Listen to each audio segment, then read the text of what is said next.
ntabwo byankundi. watubwiye ngo warugeze mu wa kangahe?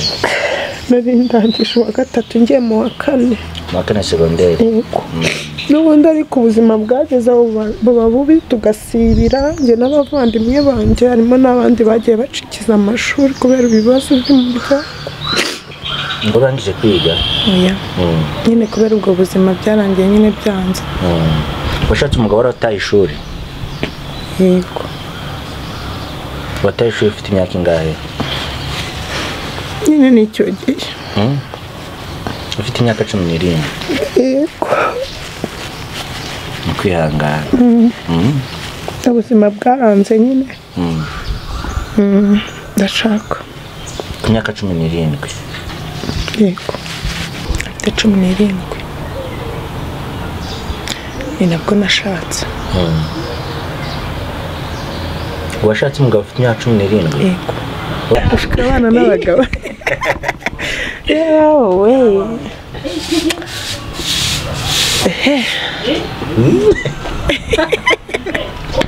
Manuba, okay, byaterwa. Ntabwo mbikunda. Manuba nahajya mu kintu.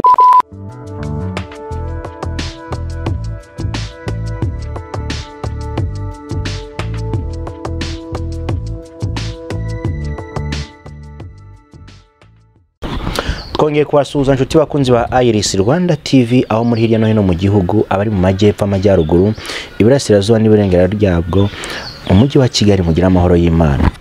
Abari mu Burundi namwe turabasuhuje, tubasabiye amahoro n'imigisha biva ku Uwiteka Imana. Abari mu Bagande baseho n'abanyabu tubagaranyo tubagariza umwaka mupya umanyi guno umwaka gwa mukama watu nguko Kongo tunawasalimia muneno la Mungu. Lakini abashinga ntahe namwe reka masubize mu Kigande muraho ngo cyamurajejwe. Abari mu Kibitoki wabo wacece wa Gateka, abari wabo wa Anita, mwese turabasuhuje. Abari muri Tanzania namwe tunawasalimia, abantu hakurya y'amazi y'inyanja, muri Amerika namwe turabasuhuje, muradukurikirana muri benshi, mutwereka urukundo ryo mukunda mu filime zacu, turabashimira cyane. Ndamwe n'umumama mwiza, nimbango ni mwiza, namwe murabyibonera, atwenga neza, mu Kirundi niko bavuga, atwenga neza, yambaye nk'abayisilamu niba ari byo simbizi, cyangwa se yambaye nk'abayahudi. Muri aho mubyeyi? Naho neza. Amakuru? Mikoro ndayifatira kure cyane kukira kugera aho waba uri hose ijwi rirumvikana. Wambaye nk'abayahudi, wambaye nk'abayisilamu? Wambaye nk'abayisilamu. Abayahudi uzi ukuntu bambara? Ndabazi. Bambara bate? Bambara nka gutya nabo. Ibintu bya black bitambiye ahantu hose. Yego. Umeze neza? Ndashima Imana. Kufite ubwoba? Ntabwo mfite. N'ubwa mbere ugiye kuri kamera? N'ubwa kabiri. Ubwa mbere wahigeho ryari? Twari ku ishuri. Habaye iki? Habaye ikiganiro, banuranya nk'umunyeshuri ugomba guserukira abandi. Natsinze ikizami, nza ndi uwa mbere mu bakobwa, nuko nanjye bampa interview. Yego. Wari mu wa kangahe? Nari mu mwaka wa kabiri. Manzi twibwira amazina yawe, hari ikintu ndi bugaruke aho hantu. Nitwa Uwamariya Marie Claire. Bakunda kunyita Tita, ko ni izina ry'umuryango nyine. Nagaserino bamaye nivuka ngo nari Teti. Nuko ngo nari umwana ushimishije cyane banyita Tita, ariko njya numva ko hanze ngo hari ikigirwamana cyitwa ko. Ubwo banyise nyine ngo nari nk'ikigirwamana, avutse ndi umwana ukunzwe, banyita ko nyine. Wavutse uri umwana ukunzwe? Yego, nari umwana wa mbere ndi umukobwa. Aribo bita imfura? Yego. Tita, umuntu ahereye aho yahita yibaza ngo uvuka mu bana bangahe? Uvuka mu bana 8. Ndi uwa mbere. Umwana wa mbere? Umwana 8? Yego. Abakobwa bangahe? Abahungu bangahe? Abakobwa 4 n'abahungu 4. Ariko harimo umwe wavuyemo nyine aritahira. Ubwo dusigaye turi abakobwa 4 n'abahungu 3. Tita uri kuri kamera gerageza kureba mu cameraman gusa ni uri kuganiriza hanyuma rero kanigarukire gatoya ibya famille ndabigarukaho nyuma ukuntu wavutse uri umwana wa mbere mu bana 8 ubu biragaragara ko n'ababyeyi bawe buri abakiri bato ndabigarukaho nyuma manzi nyibwirire buri mu ishuri aho wize bigeze batoranya nka Nyampinga ndi mukuru ntabwo bari bakabatoranya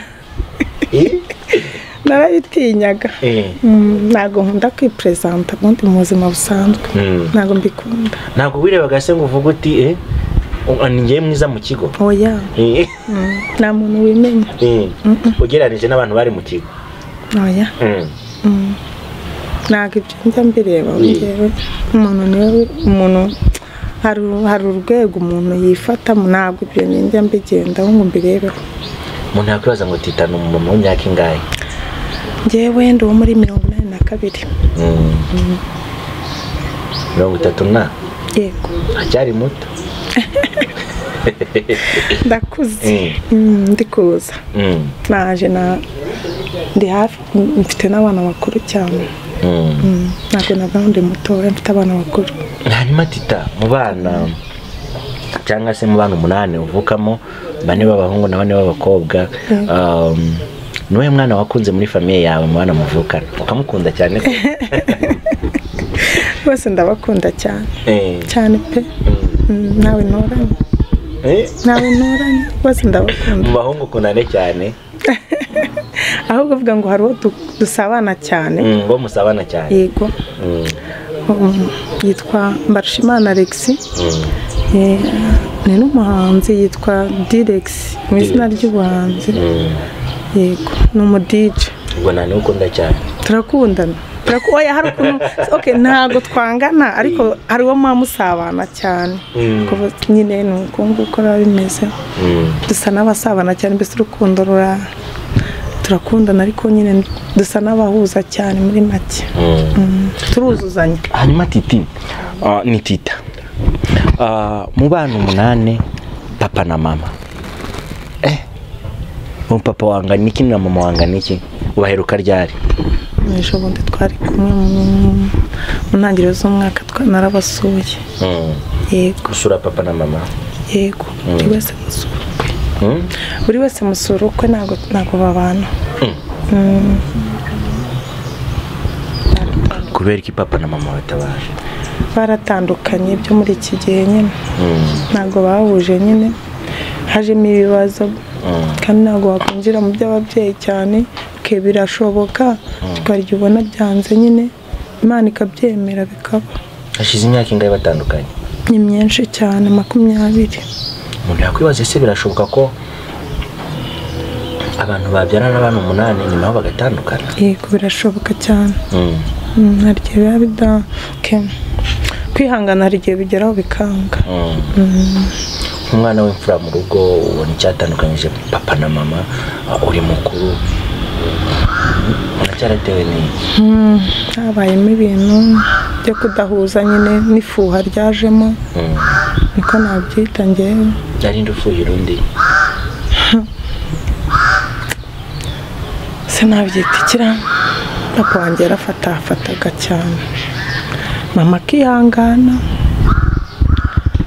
nuko muri make papa nyine akagira n'amahane mama abonye ari ibyo abonye akamubaza papa agatera amahane agashaka no kurwana ubwo nyine byarangiye nyine ubundi papa azanye umugore mu rugo mama aranabaharira nkarya mu cyumba cye n'undi ajya mu kindi mama nyine urumva yabaye imfura aratuza ajya mu cyumba aharira uwo mugore icyumba cye yararagamo mama ajya mu kindi nuko noneho rero birangiye ubwo nyine urumva hari aho bitageze ngo bigende neza yenda hakazamo guhima abana papa agahima abana yahima abana mama nyine akavuga ati mwihangane hakaba n'ubwo umugore nyine bijemo ibibazo agera aho ngaho adutera hejuru niba umugore yageze aho wenda akiyumva ukundi ntawamenya adutera hejuru twese turasambarana nyine na mama nyine ubwo ubuyobozi nibwo bwabatandukanyije papa wabana n'uwo mugore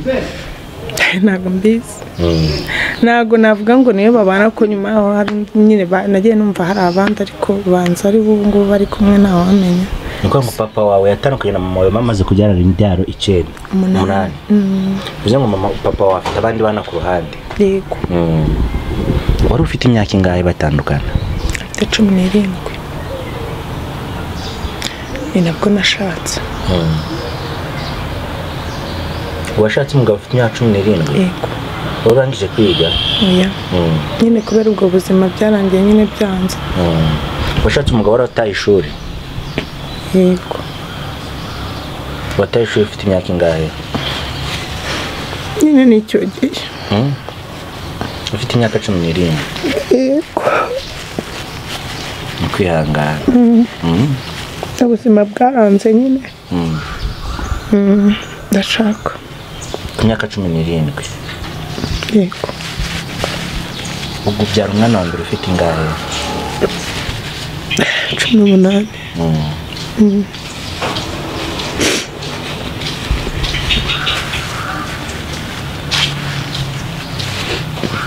Ubuse ntibyabushoke kureka gushaka ukajya kubana na mama cyangwa ugahitamo gukomezanya na papa? Ubuzima ntabwo bukagenze neza.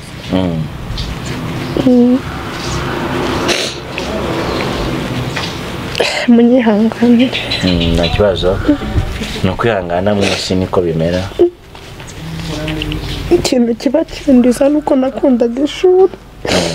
Ntabwo byankundi. Watubwiye ngo wari ugeze mu wa kangahe? Nari ndangije uwa 3 ngiye mu wa 4. Mu wa 4 segonderi? Yego. N'ubundi ariko ubuzima bwageze aho buba bubi tugasibira. Njye n'abavandimwe banjye harimo n'abandi bagiye bacikiza amashuri kubera ibibazo by'umuryango. Ni ukuvuga ngo mu bavandimwe banyu bangahe babashije kurangiza? Ubu tuvugana ni 2. Yego. Mu bantu 8 ni 2 bonyine barangije. Abandi bose byaranze. Bagiye bacika. Yego. Ni ukwihangana. Yego. Hanyuma Titi, urabibona agahinda nk'umuntu wahuye n'ibikomere by'ubuzima byinshi cyane. Kandi umuntu akureba disi ntabwo akurebeye inyuma. Ntabwo yatekereza ko ufite igikomere kingana gutyo. Gifite. Giterwa na famiye. Yego. Uriya baravuga ngo haraye nawe burinda ngo warose nawe burinda bucya. Nabishye ndi mutoya. N'ubundi haje kwinjira mu rugo. Ninjira mu rugo umugore wa 4. Nabizi kubera ubuzima nari mvuyemo. Ku myaka 17? Yego. Kurumva ko n'ubundi ntabwo byari byoroshye. N'ubu ntabwo byoroshye. Ariko kubera Imana ndihangana kandi kajya nyihanganisha no kubyara ni byiza narabyaye. Yego. Niko ngo washatse ku myaka 17 ushaka umugore wa 4 utabizi. Nabizi. Numva arabona agiye wenda ntabwo nasanze umugore mu nzu. Ariko numva nyine naje ndi wa 4 nyine urumva nasanze umugabo nawe nyine ukeneye umugore ahari sinzi ko nabyita. Nuko nza ndi wa 4 nyine. Ariko ibyo nta kibazo. Bibaho mu buzima. Nuko ngo ukutukubona ntabwo wigeze ukora ukwe nk'abandi bakobwa ngo ugende mugati. Wapi kandi nabikundaga kubi. Ariko buriya hari igihe ibyo twifuza tutabigeraho nyine kubera navuga ngo ni gahunda ya Nyagasani. Cyangwa se simbe niba ari ya shitani niba ari Nyagasani ntabyo namenya. Wenda hari byinshi tutari bwinjiremo nko ku mateka y'ubuzima bwawe bwo gushaka kwawe. Reka tuze kubigira privé, tumere nk'ababitarutse, twivugire ku buzima bwawe bwite. Nka Tita, kwiswe n'ubuzima wisanga washatse umugabo mu buryo utateganije utanateguye, nyuma yaho gatoya ubyara abana n'umugisha, Imana iguhereza abana kuko abana niwo mugisha wa mbere, ngo n'umwanda uturuka ku Uwiteka. Abana n'umunezero kuri wowe, kabone nubwo wenda umugabo bitawe bimeze neza cyangwa muri famille yindi, ariko abana n'umugisha. Tita, ni cyo kintu cyaba cyaragushimishije mu buzima bwawe, tuvuye ku cyakubabaje, kuko ibyakubabaje byo n'imishari byinshi, niba ni cyo kintu utekereza ko kiragushimishije? Mfite mubyara wanjye twigeze kugirana ibibazo, nabwo ari ibintu nk'ibyo by'imiryango, banteranyije nawe, aba hanze, naramukundaga cyane, turasa n'abatishimiranye nyine, ariko bitewe n'abantu, amagambo y'abantu. Twongeye kuvugana, numvishe binshimishije mu buzima, numva ndanezerewe. Ni Imana yabikoze, nabyo narabishimye Imana, biri mu bintu byanshimishije cyane. Hanyuma Titi, reka twe gutinda kuri ibibazo by'ubuzima bwawe. Yego. Ubonye nimero za Mr. Gugu, uramuhamagara uti wifuza kuba umwakiteri. Yego. Tumere nk'abahinduye amarangamutima hagati twigarukiye mu buzima bwo gukina filime. Kubera ko wifuza kuba waba umukinnyi wa filime? Numva nabishobora, numva bindimo, ndabikunda. Niyo mbonye filime numva hari akantu umuntu ashobora gukosaho, avuga ngo yari kubigenza gutya. Ese hari utuntu mbona numva tunshimishije gukina, nyine numva n'imbere n'ibyo ngibyo, mbese numva ndayikunda, zikunda mu buzima busanzwe. Yego. Uretse kuba uzikunda, ahantu waba warigeze kubikora? Ku mashuri. Yego. Ku mashuri ugeze ukina amakinamico n'amatiyatire? Yego, amakinamico. Waba ukurikirana filime nyarwanda, nibura ngo tubwire bamwe mu bakinnyi wemera ukunda muri filime nyarwanda? Nkunda ba Fabiola. Nkunda Fabiola. Yego, niwe wa mbere nkunda. Nkunda Kayitesi. Mr. Medi.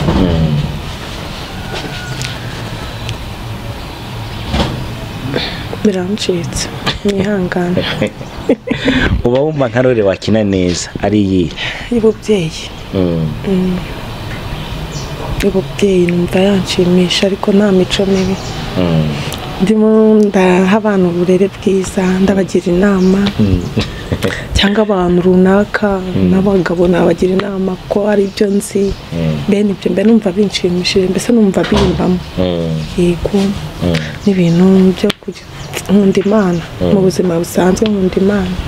Mba numva rero gutoza abantu gusenga, tuntu n'utwo mbese. Director niwe hitamo abakinnyi? Director niwe hitamo abakinnyi, agahitamo na role azakina. Uyu munsi wa none director aramutse aguhitiyemo gukina, uri umukobwa wagumiwe iwabo, utangiye gushuka abana n'abagabo?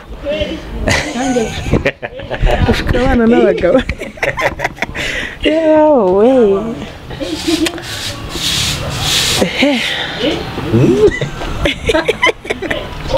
Manumva, okay, byaterwa. Ntabwo mbikunda. Manumva najya mu kintu kiraryohera kugira ngo bamvume. Ko ari gukina filime, umuntu wese ngo dore cya kintu dore wa mugome.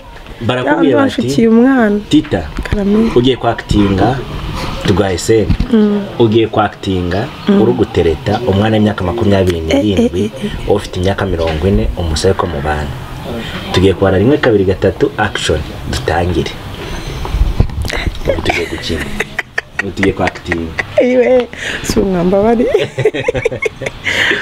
Mana we, okay, ndabizi yuko ntago nabinanirwa, ariko kubigaragaza mu bantu ntago mbikora. Ubu turi kuri set, turi gukina, tugiye gutangira. Ndabara 1 2 3 dutangire. Mfite amafaranga. Umukobwa ufite amafaranga, ufite imyaka 40, ugutereta kana imyaka 20 kugira ngo mubane. Ngiye kubara 1 2 3, ngeze kuri 3 nva action, kadutangire. 1 2 3 action. Sheri, naragukunze. None ko nagukunze kandi ko mfite ibintu n'amazu, wanyemerera kugira uwanjye ibihe byose cyangwa uwanjye ushatse kuvuga iki nyine tukibanira nk'umugore n'umugabo wanyemerera nta mugabo ufite ko mbona ukuze uyu mugabo se nawe nta mugabo ntawe nese nkujeho ntabibona ko abagabo bahari niwe nakunze ntabwo byashoboka ntabwo nakundana n'umuntu sha wambabariye ko mfite amafaranga menshi ajojoba wamfasha ko nakwikundiye tukayasangira ibihe byose mfite menshi n'ipusi itasimbuka wanyemerera ufite inzu zingahe mfite inzu umujyi wose wa Kigali hafi aho hose n'uwajye mfite amayetaje mfite wanyemereye ko nakwandikaho namwe muri ayo mazu nisuko tuzasezerana yesezerana we tuzabipanga wanyemereye hari ibindi wenyemerera ibindi byose tubizizana bizaterwa nuko uzanyitwara ndamukeneye kandi niwe nkeneye niwe nshaka nta wundi nshaka nkeneye umugabo ariko niwe nshaka niwe nikundiye alright mumubonye muti ese yabishobora cyangwa mwe muri kutureba kuri Iris Rwanda TV uyu mumama bamwita Tita ese yashaka uri muraseke birashekeje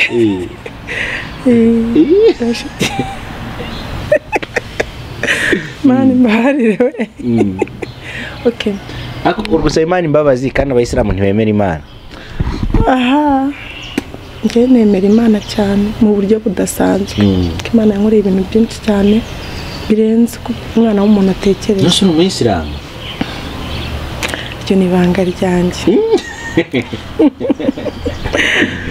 kwamwe nk'abayisilamu yatubwire umugabo wanjye ni umuyisilamu twarasezeranye mu idini ibindi ni ibanga mwarasezeranye mu idini kadukomeze turacyari kumwe na Tita umwe mu bantu beza dufite kuri kamera umwe mu bamama beza umumama w'abana 4 yego umumama wifuza gukina filme yego uramutse ugira amahirwe yo kwactinga muri filme muri amwe mu mafilme dufite nize mpinduka wabuzanyemo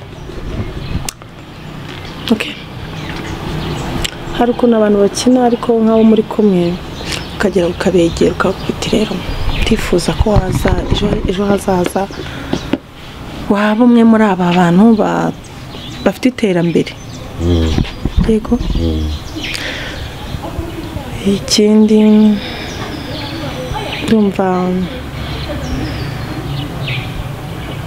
n'akanama nzajya ndakajomba mu mbabarire inama ni ikenewe cyane buriya ufite inama ibintu byose biraza mu mutwe filime ni imwe mu bikorwa umuntu akora cyangwa se ni nk'umuhanzi amanza kuzamura impano ye kandi birashoboka ko ushobora kuyikora umwaka imyaka 2 amafaranga akabura muri iyo myaka ushobora kuyihanganira nta kintu kwinjiza mu rugo kandi urumva mugaburira abana ibintu byose cyambere ni urukundo ukunda ikintu ibintu byose biraza kandi bitanaje burya urabyakira kubera urukundo ufitiye ikintu igikorwa yego nta kibazo nabyakira Tita turaganiriye dufite amafilime menshi harimo filime twikiro cy'urukundo Silent Killer Darkness of Christmas filime nshyashya iri gusohoka inakunzwe cyane n'abanyarwanda batari bakeya ni filime yitwa Our Heaven ushobora kujya kuri YouTube ya Iris Rwanda ukayireba party ya mbere yamaze kugera hanze mbibutse ko party ya kabiri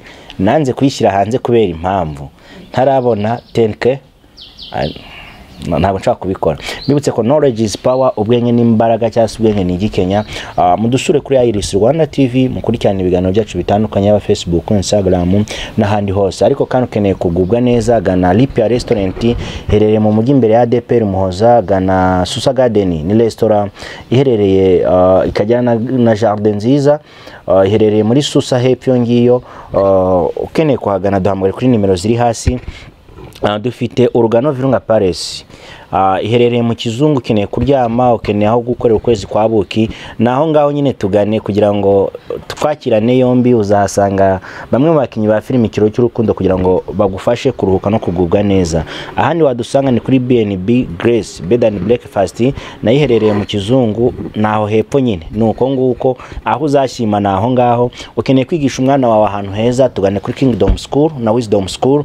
Ariko kandi abantu mugana mu Kinigi dufite imigati myiza, dufite amapiza meza, tugane kuri Appetit na Backrise, ubundi tugufate neza, ugubwe neza, wubake icyo bita umubiri. Kuri kamera hari Heritier. Reka twikomereze n'umumama mwiza, nakomeje kuvuga ngo ni mwiza. Iyo ukomeza kwiga ntuba waragiye mu marushanwa y'abamisi? Nago mbizi. Iyo wireba mu kirahuri ntujya ubona ko usa nka misi? Oya. Oya. Ntabwo mbibona. Uretse umuntu wagutwaye, umusore guteretse bwa mbere, ni irihe jambo yakubwiye? Ngo ndi mwiza.